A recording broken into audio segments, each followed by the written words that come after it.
ایک بزرگ سے ملاقات ہو گئی، بیت المقدس پر قبضہ تھا عیسائیوں کا، تو صلاح الدین بڑے پریشان تھے۔ بابا جی کہنے لگے پتر کیا ہوا؟ کہنے لگے حضور پتہ چلا ہے دشمن کے 2 بحری بیڑے اسلحہ لے کے آ رہے ہیں، مسلمان پہلے ہی کمزور ہیں، اور اب اگر 2 بحری بیڑے اور آ گئے تو حضور مسئلہ بن جائے گا۔ تو میں پریشان ہوں کہ کس طرح یہ کم مسئلے والی ہماری فوج ہے کیسے مقابلہ کرے گی۔ تو بابا جی کہنے لگے پتر اس طرح کرنا، آج رات تو بھی دعا کرنا اور میں بھی کروں گا، تو بھی دعا کرنا، آپ ناراض نہ ہونا، ہم تو پیروں والے ہیں، ہم تو پیروں کے نوکر غلام ہیں، ہمارا تو گزارا ہی نہیں، ہمیں تو ملتا ہے سارا کچھ وہاں سے۔ پر میرا سوال یہ ہے کہ تعویذ لینے جاتے ہو نفل کیوں نہیں پڑھتے؟ رات اللہ اللہ کیوں نہیں کرتے؟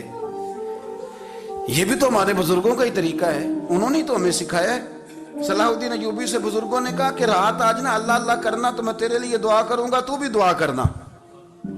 تو بندہ جب دکھی ہوتا ہے تو سجدہ کرتا ہے، تو پھر ہی تو مصلی بھیگ جاتا ہے، پھر ہی تو مزہ آتا ہے۔ سکھی بندہ تو کعبے جا کے نہیں روتا، دکھی تھے، تکلیف تھی، تو سر رکھا سجدے میں تو تڑپ گئے۔ اور وہ بابا جی کہتے ہیں میں مسجد آیا تو صلاح الدین چیخے مار کے رو رہا تھا اور کہہ رہا تھا مالک میں کوئی اپنی شان کے لیے تو نہیں نہ لڑ رہا، اللہ کو میں کوئی قبضوں کے لیے تو نہیں لڑ رہا، مالک تیرے لیے لڑ رہا ہوں، مجھے بے آبرو نہ کرنا، میری مدد فرمانا۔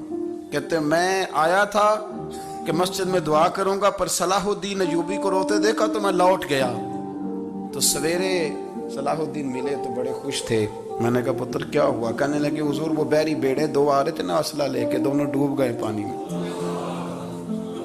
میں ڈوب گئے۔ تو بابا جی کہنے لگے صلاح الدین وہ پانی میں نہیں ڈوبے، وہ تیرے آنسوؤں میں ڈوب گئے، وہ غرق ہو گئے، وہ جو تو نے مصلی بات کیا تو وہ تیرے آنسوؤں میں ڈوب گئے، وہ غرق ہو گئے، وہ تباہ، اتنے قیمتی تھے تیرے آنسو کے بہا لے گئے دشمن کے بحری بیڑوں کو۔ میرے بھائی ٹھیک ہو گیا جی، میرے عزیز سمجھ لیں اس بات کو ہمیشہ کے لیے،